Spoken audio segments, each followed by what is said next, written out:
Today's podcast is brought to you in part by Manning Publications. If you use the discount code YTFisher at checkout, you'll get 40% off my Docker in Motion course. It is 5.5 hours long and it teaches the fundamentals of Docker.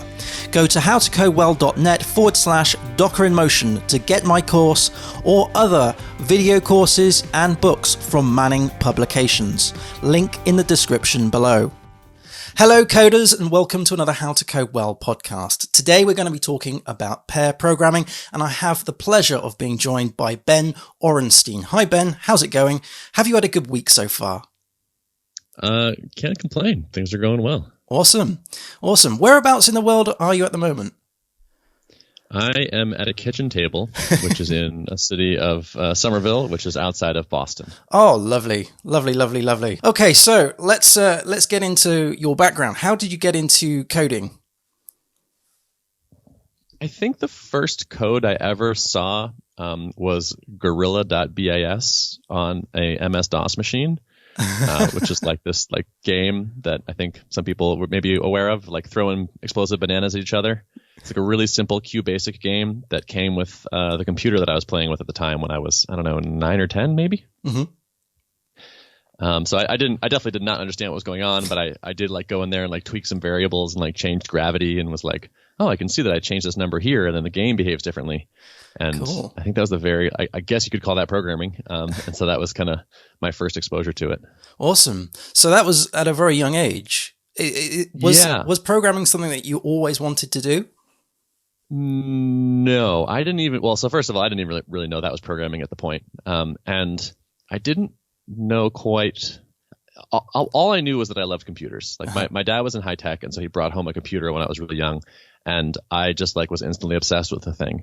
And so I was fortunate enough to have gotten obsessed with a thing that turns out you can make a career of. Yeah. But it was not calculated. It was just this thing is super cool. How do I play with this thing all the time?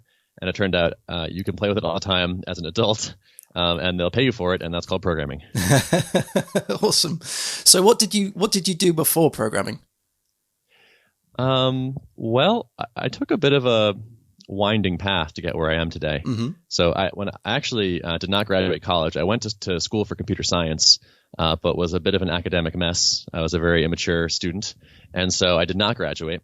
And so my first job out of college was actually as a bartender at the Olive Garden. Nice. So not the most glamorous of starts. Right.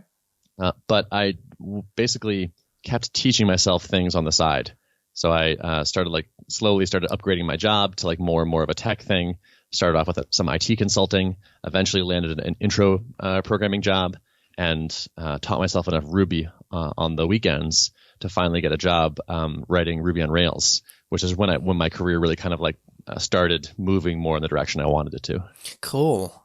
And how did you pin down the Ruby as a language compared to the other languages? How did you pin that down? Well, it was actually kind of randomish. So I had taken some programming classes, and they were all in C. Right. So quite low level, and you're allocating memory of certain sizes and iterating through it manually and freeing it afterwards and all this. And then I had been assigned to read the book. What's it called? The Pragmatic Programmer, mm-hmm. which is a wonderful book. And the authors had written this other book called the Ruby Programming Language or something like that. Mm-hmm. And this was a long time. This was probably 2003 maybe, mm-hmm. or even 2. And then I picked this up. So Ruby was not popular at all. I don't think Rails existed at this point, or if it did, it wasn't at all a big deal. But I remember seeing how you looped through a collection of things and printed out each one of them. And I was completely shocked. I was just where's all the code? It was list.each puts X or something. And I remember just being where's the index? And where are you keeping track of where the end of the array is? Mm-hmm. And where are you incrementing each time? And I was just completely flummoxed and blown away. At the difference in expressiveness between C and Ruby. Mm-hmm. And so I played around with it a little bit and was shocked and enthralled. but also there was not really a practical path to like writing Ruby for money at that point. So it kind of like went on the back shelf for me for a while, and I didn't come back to it until some years later when this like killer app of Ruby on Rails appeared. Awesome. Oh, that's an interesting story. I mean, have you always been, Ruby as the core? Is that always been what you've been doing? I've definitely written far more Ruby than anything else. Right. I have experimented sometimes in depth with other languages, but that's kind of been my main Swiss Army knife, I guess. Lovely. And would you say you're firmly in the back end camp rather than the JavaScript world? Yeah. Yeah. I am. If I cared more, I would say I'm embarrassingly ignorant of JavaScript, but I guess I'm more like happily, satisfiedly ignorant of JavaScript. I get that people like it, and I get that it's important for certain things. I think it tends to be a little bit over-prescribed, let's say. Okay. Perhaps overused. It's not my favorite language, so I'm pretty happy sticking to the back end. Sweet.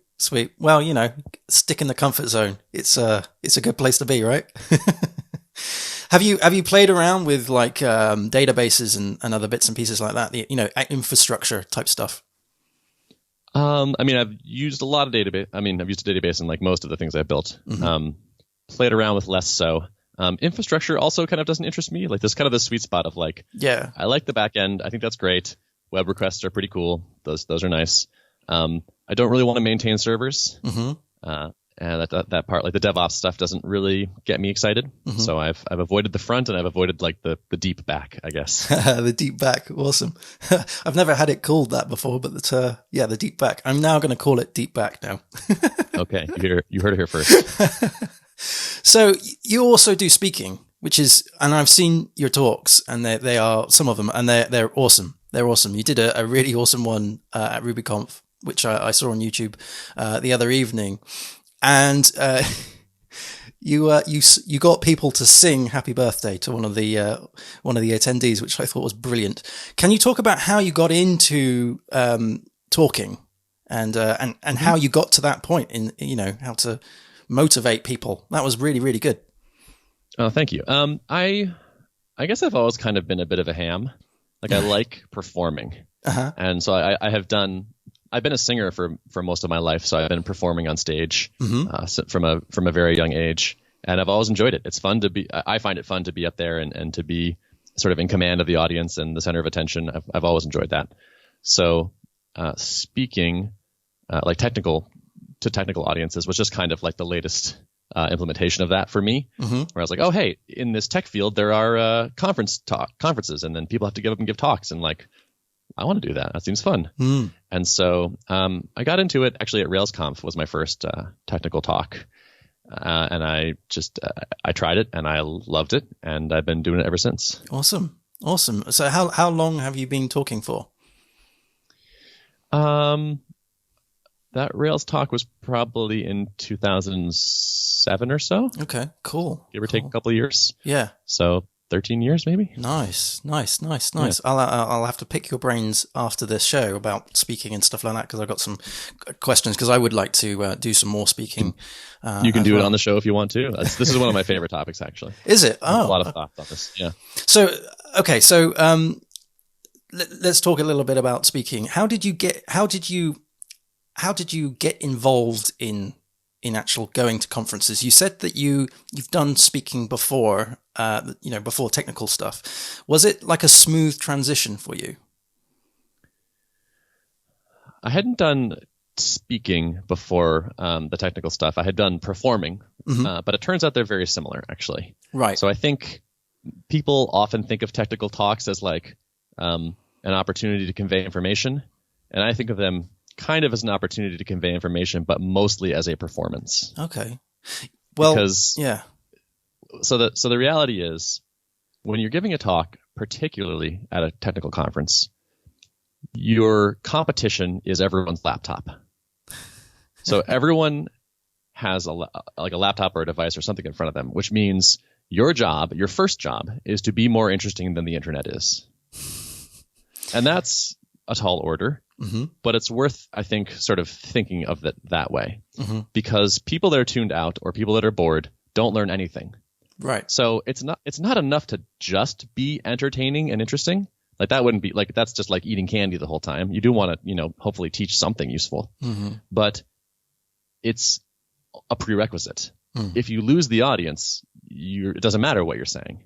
So you have to figure out a way to give your talk in a fashion that is going to keep people engaged. Okay. Yeah, I see. So I see how you've drawn a parallel between the entertaining the singer and keeping people engaged. The talks that I saw that you gave, they were very dynamic. You had people coming up on the stage. You even did exercises during the talk, So you didn't allow the audience the opportunity of being distracted by something else, because it was such an engaging thing that you were doing, and also really interestingly, you also were talking about how you sort of almost fed people information before the talk. So like the signs that you had outside, and your introduction that was nice and snappy, had the hook, all of those kind of things. How did you learn all of that? A lot of it was just practice. So that the RailsConf talk you're talking about is kind of, I think, kind of my magnum opus in terms of like giving a conference talk. Right. It really rolled together what I had learned over like many years of doing it by that point. That's the how to talk to developers talk. It's by far the one I get the most compliments on. Like, it's still circulating around the internet, and people will DM me or email me about that still. Which is, by the way, one great thing about speaking at conferences is it's often a one-time investment for many thousands of future views, which is wonderful. That's true. So a lot of it just came from doing it and seeing what worked and what didn't, like most things in life, I suppose. Yeah. But also, I had a bit of a head start. Like when you're performing art, like music or dance or whatever you're doing, there's sort of this inherent thing the performers are thinking about, I think, which is is this entertaining? Is this good? Is it worth the ticket price? We have to keep, the audience is there to be entertained. And for some reason, people giving conference talks don't really think that way, which I get. They think, oh, this is a technical conference. I'm here to, read my documentation to people or something. Or that they think, the education is the main mission, and they kind of forget that there's still humans out there, and you have to get them paying attention. That's true. I was surprised. Well, I guess surprised. It just shows my lack of knowledge in the subject. But I was interested with the parallels between the things that you were saying and actually how I script and produce YouTube videos, because that is a performance, and yet you're still talking about a technical thing. However, when I do a talk at user groups, I don't have that mentality, because I'm actually seeing people rather than a camera. So I think personally that's the hurdle that I have to get over.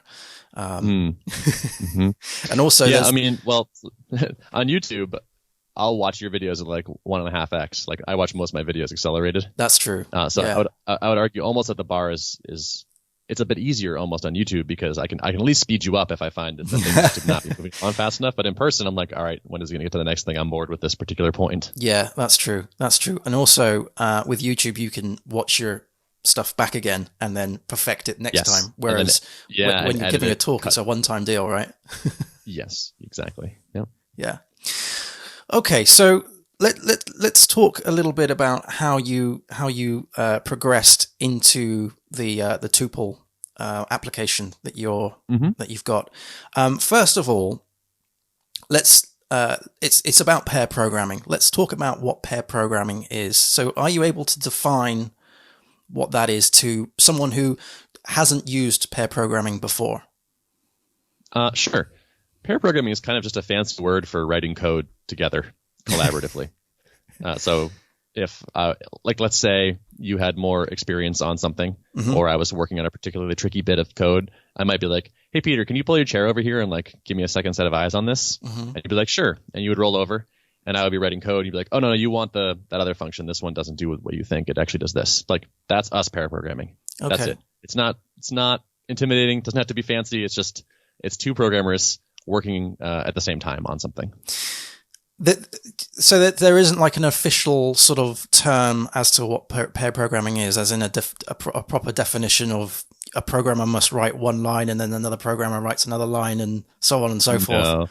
I mean, I don't know who maintains official definitions of programming terms, but I'm going to say that no, there's probably not an official definition like that. Cool. There are certain pair programming techniques that encourage to have like guidelines like that. Mm-hmm. Like so one thing that I have done with some success before is ping pong TDD pair programming. Okay. So this would be like you and I are writing code together. I'm going to write a test, and then when the test starts failing, you write the implementation until the test passes, and then you write a failing test, and then I write the code to make it pass. So this way we've got this like switching off built in, and it's never a question of like whose turn is it to like actually type now.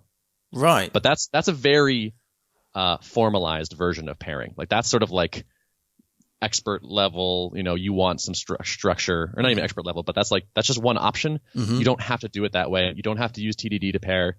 That's just like one approach of many. How did you get into pair programming?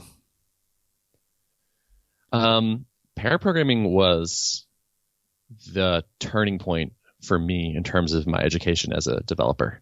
It was actually extremely important. So I had an entry-level programming job. Mm-hmm. It was terrible. I almost got fired because I was so demotivated. Fortunately, I was teaching myself Ruby on the side, and I landed a Ruby on Rails job. Mm-hmm. And this was like instantly I was like, first of all, making twice as much money, which is great. But then I landed on this very small team, and I was working with one other person and then my boss. So it's just three of us. And I spent most of the first 6 to 8 months at that job pairing with my boss every day. Right. And because at this point I had like a tiny bit of Ruby and Rails knowledge, but almost, not nearly enough to be productive. Mm-hmm. And so he basically leveled me up with pairing every day. And the speed at which I got good and productive was incredible. And so it was very formative for me. That's really interesting the way because having being new to a language and then being exposed to the pair programming sort of world, I don't often hear developers have those two things together. It's usually, pair programming is usually something that, seniors would do or what have you. Or maybe that's wrong. Maybe seniors would take on a junior to do pair programming to bring them up, I suppose. Sure. Yeah. That's probably, yeah. I mean, that's one great use of it, and it works incredibly. I don't actually think, so if someone were like, what's the fastest way to get better at programming? I would say pair regularly with someone better than you. Right. I don't actually think there's a higher learning per hour move than sitting next to someone that knows what's up and learning from them. That's very true. Very true. So I'll put my hand up and say I've never actually done like the strict pair programming, the Pong stuff as you mentioned. However, I have obviously turned my chair around and tapped someone on the shoulder and said, "Can you have a look at this, please?" But I've never really sort of labeled that as pair programming. Pair programming. It's more sort of like just asking for help. But I suppose that essentially is it, isn't it? Yeah. I mean, if there's a pair of you and you're programming, in my book, you're doing it. That's very true. The difference is basically like, are we looking at the same thing? Mm-hmm. Like, are you and I both focused on the same browser, code, terminal, whatever? Mm-hmm. Then we're pairing. If we're doing separate stuff, then if I'm just sitting next to you, but we're doing different things, we're not pairing. It's about like focus to me. So you're in the ranks. You count. You paired. Hey, awesome. So I mean, I've mentioned probably a bit of my naivety when it comes to these kind of things. What are the biggest misconceptions that you're aware of with pair programming? Well, I mean, I think we've already bumped into one of them, which is that it's a very formal thing, and like you haven't done it yet, or it's something scary and intimidating, or special, or weird, or advanced. It's sort of none of those things. It's how humans have been learning for thousands of years, which is people working together collaboratively, like a journeyman blacksmith and the master blacksmith, like working together on like a thing, like this apprenticeship. It's almost like an apprenticeship type model that's just been around forever, and it has persisted because it works really well. So one is that's sort of one big misconception is like you should be scared of it. It's a fancy topic. It has a fancy name. It's scary. The other is that pair programming is a sacrifice of productivity. So it seems like if you take two people and you have them working on the same thing rather than two things, they should go half as fast. In my experience, that's not actually true. In the experience of a lot of people, it turns out that two people together are, I think, probably not quite twice as fast, but probably somewhere close to it over the long haul. So I think you tend to produce much better code because you have this two heads are better than one situation. You tend to produce code at a higher level of quality because there's some social pressure to do so. Yeah. Like you're not going to write the crappy version because you're sitting right next to someone. And you're like, I know I shouldn't do it this way. Sure. Yeah. It's also way harder to get blocked. Like it's much harder to block two people than one. So it's easy to spend a lot of time as a single person not making any progress. And it's also harder to go down the wrong path. Like when there's someone, when you're typing and you're really hyper focused, it's easy to kind of not notice that like you're doing the wrong thing or you're solving the wrong problem or you're on the wrong page or whatever. But when you have another person there that's sitting there that doesn't have the burden of typing, they can go, wait a minute, aren't we trying to actually fix this other bug? You're like, oh yeah, that's right. Totally. You totally saved me some time. So I find that the overall productivity of a pair is substantially higher than one person. Right. And so you still might say, okay, well, if you're not twice as fast, you're still losing time. But I would argue that what really slows down development over time is subpar code. I think the thing that really makes a project slower in year 2 than year 1 is how much code you've written that's not great and the sort of inertia that provides. Every time you want to make a change, you're interacting with this older, not so great code. And so if instead you can write less code, better code, tighter code, easier to change code, your project shipping speed can stay high. And I think your best bet at doing that is code written in pairs. Not all the time, but from time to time. I dig that. I really do. I really like the point that you made about, writing code that is more cleaner because, you're sat next to another dev. So you have that social pressure.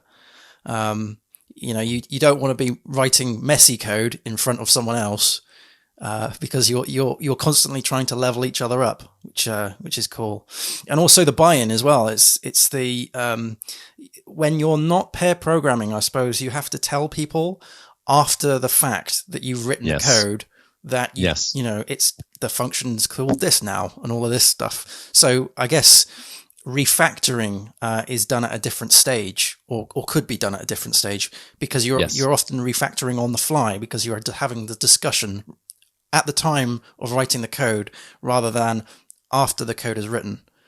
Yes, you made two great points there that I want to just hammer home because I think they're huge. So one is, if you write code by yourself and then hand it over to someone for review, first of all, it's hard, right? Like doing good code review is a burden, I would say. It's hard to take a pile of code and load it all in your head and figure out how it used to work and how it's changing and what that impacts and all this.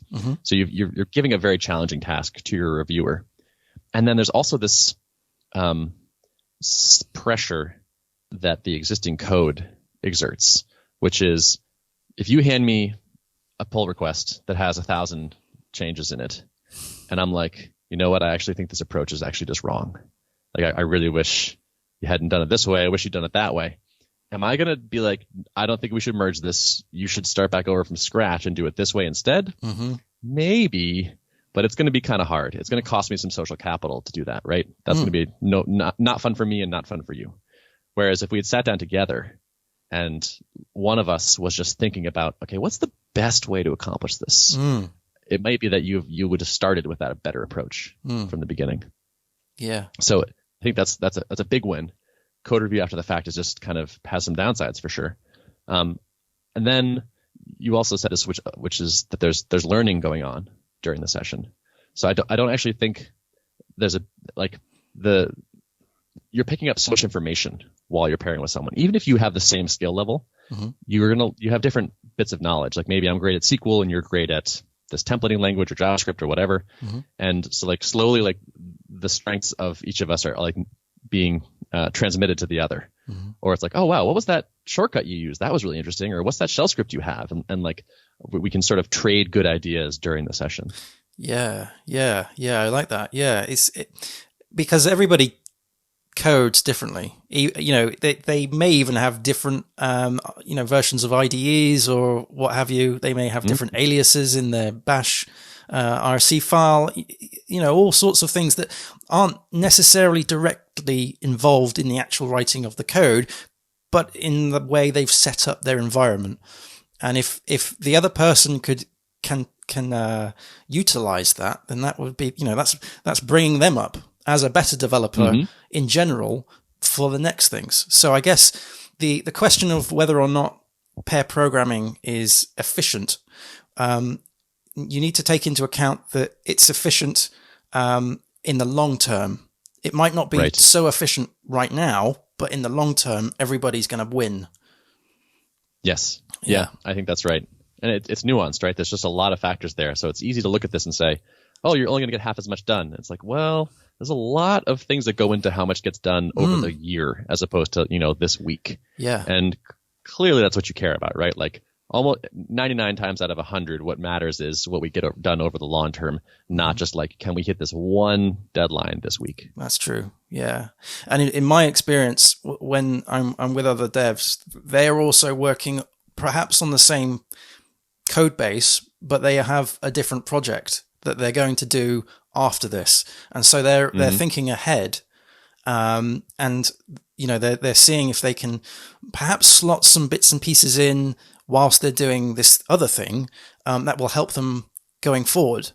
And again, it's that having that the working together rather than the code review after the fact, because then that developer who is going to move on to another project would then have to pick up what the other developer did previously and then see if he can work that through into his new project rather than have almost like a roadmap sort of approach. Yeah, it's this is a very interesting topic. It's making me think about the efficiencies of working in teams, and the amount of time we waste by not actually talking is huge. So you have developed this tool called Tuple, which utilizes or helps people or programmers do some pairing. How did you come up with the name Tuple? I'll answer that, but I do want to just take 1 second before we kind of put the pairing idea down for a second. I do want to just stress something, which is that you don't have to do it all the time, and it doesn't have to be a big deal. So if you're interested in trying it out, if these benefits sound appealing, if your curiosity has been piqued at all, try it a little bit. Like I actually don't advocate for pairing 100% of the time or even close to that. Like you can do a little tiny bit of this. You can and you don't even have to call it pairing. You just be like, hey, Peter, can you take a look at this with me? Yeah. And then you spend 10 minutes looking at something together, and then you'll probably learn something along the way, and some knowledge will have been shared, and the code will be a little bit better. And you say, cool, thanks. And then you move on. And maybe if you want, you make it more regular or more longer or more formalized, but you can start totally small, totally low committal. I'm not here as like a pairing evangelist. It's a nice tool to have in the toolbox, so it's good to try it out. But just you can be totally pragmatic about it. You made a good point there about it doesn't have to be called pair programming. I mean, in all the years of development, I've never called it pair programming. But after talking about this, I realized that I've actually done pair programming. I just haven't called it pair programming. It's it's just it boils down to someone looking over your code and working together, solving a problem, which is what we do anyway. Yeah, and the word I think intimidates people, or it comes with baggage. Yeah. So don't even use it. Don't even say, hey, do you want to pair tomorrow? Just be like, just keep it more informal than that. I think is a great way to use your way in. Very good point. But, Yeah, but as for Tuple, yes. So the name Tuple. So Tuple is an app to do remote pair programming. Mm-hmm. So all those benefits of writing code, but sometimes you're not sitting next to each other physically. Mm-hmm. So what then? Well, use something like Tuple, which is basically screen sharing with remote control, so that it's like you and I are sitting next to each other. We're looking at the same monitor, but we don't have to actually be sitting next to each other. The name Tuple it was actually suggested by a former coworker after about 3 seconds of consideration. And we call it Tuple because Tuple basically takes two programmers and makes them one. And a tuple is a data structure that combines, multiple elements into one thing unless you treat them as one unit. So it just kind of worked nicely. It was short. And also tuple kind of sounds like two people. So when I'm describing it to civilians, I have an alternate explanation that even makes sense to them. Yeah. Yeah. Well, when I saw it, I thought how clever that was, because I just didn't think about the tuple in the programming sense. I just thought two people. Tuple, Mm-hmm. Yeah. The shorthand of people is PLE. So I just, two. I thought it was very clever. And then it was like, oh yeah, that's actually a programming thing. Totally. Yeah. It's nice that it works on multiple levels. I tried actually for weeks to come up with a better name, because I pictured like normal people not really getting it and having to spell it for everyone all the time. And people calling it tuple versus tuple, either is correct, by the way, or like spelling it with two P's, or just like, is there something better? And we just tried. This was just the best we could come up with. So eventually we surrendered and called it Tuple. Nice. So how long has it been going for? We launched to our first users about a year ago today. Cool. Today. So we've been, oh wow. Happy birthday. Plus or minus a few days, but it was early January. And so, but we had been into development for about 8 months before that launch. Right. Are you able to talk about the development of it? What kind of languages you used and so forth? Yeah. Now, so I have two co-founders, Spencer and Joel, and Spencer and Joel actually wrote the majority of the code for the product. Mm-hmm. So I'm the CEO, so I'm responsible for sales and marketing. So that is where a lot of my effort has gone. Mm-hmm. But I'm fairly familiar with the technical side of the app, so I can talk about it some. The app has kind of a crazy amount of language in it. So we built a number of prototypes during development, trying to figure out what the architecture should be for it. The tricky part about our app is that it is real time. So if there's an extra 200 milliseconds of latency between when you type and when it shows up on the screen and then it gets rendered back to you, it feels terrible. So we have really high latency sensitivity. So we tried a couple different things that would have made it nice from a high-level language development perspective, but we couldn't come up with anything that was fast enough until we decided, okay, we're going to make a fully native Mac app, desktop app, and we're going to write it the bulk of it in C++. Nice. And that was tricky because the three of us are all web developers. So it was like, okay, we're going from, fairly low performance requirements, stateless kind of protocol over HTTP, using high level languages, to real time, multi-threaded C++ desktop app. Wow. Yeah. That must have been a big hill to climb, I think. It was. I'm glad I didn't have to personally climb it. So I'm impressed by my co-founder's ability to jump on that and get it done. Wonderful. And in terms of like resolutions and stuff, how, what kind of things do you cater for in terms of, can you upscale, can you downscale? Yeah, that was actually something that we built fairly early on that we really liked, or that I'm very proud of, is that you can adjust the stream resolution on the fly during a call. Nice. So sometimes you're on a call with great bandwidth, and you can crank it all the way up to what we call ludicrous mode, which we ripped off from Tesla, who ripped it off from Spaceballs, but whatever. So ludicrous mode is basically 4K level resolution. So it's like, even if you have a crazy Retina monitor, you can just pump a ton of pixels over the wire, and it looks super sharp, super clear, which is something that we care about because it's a pairing app. So we figure you're staring mostly at probably small text in a terminal. So we knew that resolution was super important. That's one thing that people often prefer us for, is just like the clarity of the text, because this is something that we're optimizing for. But sometimes you can't quite.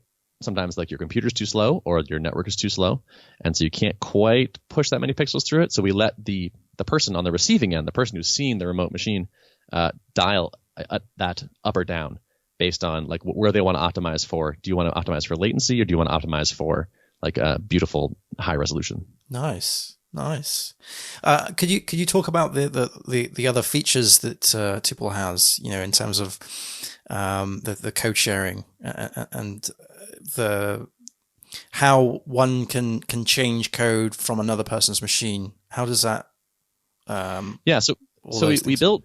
Our goal was to build. So we have a number of like modes in the app, but the goal was to make it feel as much as possible like you're on someone's machine, like you're just controlling a machine that happens to be far away, but as far as you can tell, it's not. So we support like full keyboard stuff. So like any key combination you can type, we will send over to the remote wire. You can do Command Tab, which is actually a surprisingly hard technical lift, but hey, we've got it. And we also have a couple pretty intelligent mouse modes that do some sort of shenanigans, I guess, or sort of hacks and whatnot to sort of make the latency appear lower than it is, to make it feel like you have a local mouse on someone's remote machine. But the thing is, if you start a Tuple call and you full screen it, it feels pretty much like you're using your machine, more or less. Every so often you get a little like, okay, I can tell that wasn't quite local. Sometimes there's latency spikes on the internet. Sometimes we just can't do anything about it. But it's the goal is to get as close as possible to feeling sort of seamless and invisible. Right. Awesome. And what's the feeling out there in terms of your users? Are they happy with it? Is it something that people are using regularly? Yeah, it is actually. Our people are doing about 2,000 pairing sessions a week right now. No way. Oh, cool. Yeah. So that's over a few thousand users. We're up into hundreds of customers, thousands of users. And it's overall like we ask people after their calls like for a quality rating, and our call quality rating is usually around a 4.4 to 4.5 out of 5. Brilliant. Most weeks. So people are like our most common rating is a 5. Like people are mostly having good success with it, and then some people use it like all day every day. Like we have some kind of crazy hardcore users in there. Yeah, I can see how this could benefit people who are actually still, in the same office. They just want to do a pair program and see the other person's screen without actually, moving desks. Yeah. Sometimes ergonomically, it's just not convenient or possible to cram two people in front of the same monitor. So even if you were sitting a few seats apart, you might want to use it. And the nice thing is, like Tuple is, we establish a peer-to-peer connection. So if you are on the same network, your traffic doesn't go anywhere. It stays on the LAN. And so it's even snappier, which is just awesome. In terms of sharing one screen, are you hosting that? Is that being put somewhere like centralized and then distributed to the next person? Or is it from one machine to another machine without any middle? Yep, it's the latter. Sweet. It's directly peer-to-peer. We basically, there's logic for finding the shortest path between the two parts. Yeah. So once we sort of broker the initial connection. So we provide a list of, okay, who's online, and then we connect the two peers initially, but then the peers then negotiate between the two of them. How are we going to establish this connection? And that cuts us out of the loop. We're not in anymore. Wonderful. Are you able to talk about upcoming features of Tuple? Kind of, yeah. The funny thing is that our upcoming feature, we're actually not planning upcoming features right now. So the thing that we're focused on this quarter is actually reliability. Right. So we've added features over time, like audio only calls are recent. Like, so you can start with just talking and then add a desktop share, like a screen share, and then you can add a webcam. Like that, all that stuff is now sort of piecemeal. And over time, we've kind of expanded the complexity surface area of the app. And so we stepped back and talked to our customers, and the takeaway we had was it's mostly doing what everyone wants. There's not a lot of features that everyone's asking for, but we're not quite as reliable as we want to be. Okay. Cool. Our goal is to make the app kind of invisible. Like it should be boring infrastructure, like Wi-Fi or something. Like it should just like better than Wi-Fi, let's say. Like we want it to just always work, not be flaky, not need to be restarted. Just don't think about it. Ideally, like hopefully it just kind of fades away. I guess it kind of like gets invisible after a while, doesn't it? It becomes natural. I'm just going to spin up this tuple session with my colleague who happens to be across the pond. And if it's seamless, then that's the win, right? Exactly. Yeah. And we've actually worked pretty hard to have no persistent UI Chrome. Right. So like when I'm sharing my screen, there's it's a toolbar. We have it in the menu bar up at the top of the screen, kind of like where like your Wi-Fi icon would be. And that will turn red. And other than that, there's nothing on your screen. But that always drove me crazy with Zoom, which is like there's like this undismissible UI Chrome that I just have to have on there. Like, go away, I hate you. And so it really is pretty seamless. People actually will sometimes complain to us that like it's too subtle when a screen share has started. Like they actually want more of a visual indication, like, hey, you started sharing your screen, because we have like, I guess maybe too effectively hidden the UI. Right. Do you mind if we just take a step back and talk about how you came up with the idea and what motivates you to do it? Because thinking back to what you were talking about, the challenges that you faced, especially with the languages and the latency, what was the driving force of actually getting this to first release? So the experience I had was there used to be this app called Screen Hero, right, which did what Tuple does, but Slack bought it and kind of messed it up and shut it down. Was kind of the playbook there. It was one of those unfortunate Silicon Valley things where it just kind of everyone just kind of got screwed, I guess. We're like it just didn't work out the way they hoped it would, and so they never really integrated it into the main product, and they didn't want to maintain the old product, so they shut it down, and it was just kind of like just kind of like a loss for the world, unfortunately. So RIP Screen Hero. But years went by, and I had been a Screen Hero fan and user, and a lot of my friends had as well. And then eventually they started shutting it down, and I was like, "What are you using now?" And no one had a good answer. And it felt to me like it seems like there's an opportunity here. Like surely, if you could make something like that again, it seems like there still would be people that would want this. And we actually reached out to one of the co-founders of Screen Hero, and we did a call with him. He was very generously agreed to talk to us. And I just said, like, do you think this is still an opportunity? And he was like, yeah, I totally do. I was like, wow, okay. And so eventually I just kind of came to the conclusion, like, I can't not take a shot at this. Like, I have to try this. And so Spencer and Joel agreed, and we all quit our jobs and started the company. Oh, wow. That's a story in itself. I mean, just casually dropping in there that you all quit your jobs and did it. I mean, what was the, surely it didn't just happen like that. You didn't just say, oh, let's just quit jobs and do something else. What was the plan of attack? How did you get from, that conversation to mocking something up and spending time and energy and effort? So, I had a list of ideas in a note on my phone of like possible business ideas. And I used to go to Joel's house and like throw them out there, and we just kind of talk through them, because he was kind of getting itchy at his job and I was not really enjoying my job. And so, we were looking for something, and the Screen Hero replacement idea was like the best one we came up with. Right. And so we're like, we kept talking about it. And it was like, this kind of seems like the best idea here. And then we had that conversation with the co-founder, and he said yes. And I was like, okay, I feel like now we're kind of on the track. Spencer joined the picture around then, kind of by luck. He was just like messaged Joel out of the blue and was like, hey, I just quit my job. Like, what are you up to right now? He was like, that's interesting. Right. And then so pretty much we had a couple chats, and we found out, we sort of made sure we're all philosophically on board with like building the same kind of company, had the same kind of goals, knew each other well enough and felt compatible enough. And then, I just we all just sort of quit and that's brilliant. Started working on it. That's brilliant. That's really, really cool. I love that. That's you all had a common goal and grabbed it and ran with it. That's fantastic.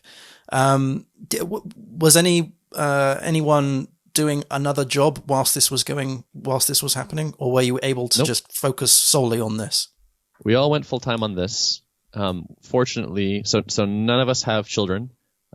Joel is married, but that's it. Spencer and I are single, and so we all had like pretty decent amount of savings. Mm-hmm. So we sort of all disclosed that we could probably all go about a year mm-hmm. without making any money and then be all right. Mm-hmm. So that was kind of where the timer was. We're like, okay, we've got about a year. Like let's see what we can do. That's a very gutsy move. Yeah, I love it. Yeah. It was sort of was. I mean, it honestly felt like kind of low risk to me at the time, to be honest. As you know, programmers with experience, mm-hmm. it was like, okay, if this really blows up, we can go get jobs. Like we won't be starving. And if we get close to success but don't have quite enough money, maybe we can raise a small amount from friends and family, that kind of thing. Maybe find an angel investor. Like I felt pretty sure that like if we were on the right track, money wouldn't be the thing that would sink us. And that if we really couldn't make it work, okay, I'll go write Ruby somewhere else, and probably won't be too hard to get employed again. Awesome. Thank you very much for your openness. That's a really fascinating story. That's really cool. Pleasure. We've spoken a lot about Tuple. How do people get it? What's the link? So it's tuple.app, tuple.app if you want. We do have a 2-week free trial, which is new-ish for us. We used to not do that, but now we do. And yeah, you can just sign up. Wonderful. Yeah. Well, I'd love to hear what you think. If you give it a shot, we're still just 3 people, and we still are hungry for feedback, and we love talking to customers. And because it's just 3 of us, like you're talking to a co-founder, so. Sometimes people will like report a bug or like make a suggestion, and we'll ship it that afternoon. Mm-hmm. And like that's fun for us and fun for them. So if you like using tools that are still being maintained by the people very close to them, as opposed to a faceless big company that doesn't necessarily care about you as much, maybe check us out. Dev tools built by devs. I like it. Yeah. Mm-hmm. Yeah. Wonderful. Well, I'll leave links and stuff in the show notes below. It's been great speaking to you, Ben. Is there anything that you wish to add before we wrap up? One more thing. Mm-hmm. If the pairing stuff interested you, I built a pretty big website, I guess is the word for it, about pairing. It's got a lot of articles and pointers to other resources and guides and whatnot, with all stuff I think is sort of good advice around the topic. And it's just at learntopair.com. Cool. Nice. And how do people reach you personally, if you don't mind people reaching you personally? Sure. The best is probably Twitter. I'm R00K on Twitter. Feel free to just shoot me a message or DM or whatever, and that's probably the best. Wonderful. Now, there's a question that I ask everyone at the end of the show, and it's different this time, this season, and that is, if you can spend time learning something that isn't coding, what would you do and why?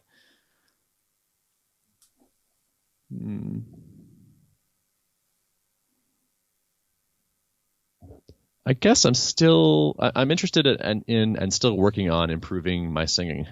It's one of these things that like I've been doing for a long, like probably 30 years now, but it's an infinitely deep hobby in a way, and you can always get better at various aspects of it. Like sight reading in particular, like picking up a piece and being able to immediately sing it. So that's high on my list of things I want more coaching and advice on. What kind of singing do you do?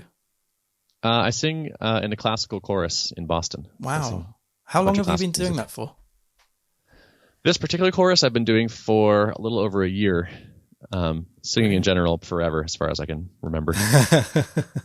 Awesome. Well, thank you ever so much, Ben, for coming on. I really do appreciate it and talking about Tuple and your coding background. It's been fascinating. Thank you ever so much. My pleasure.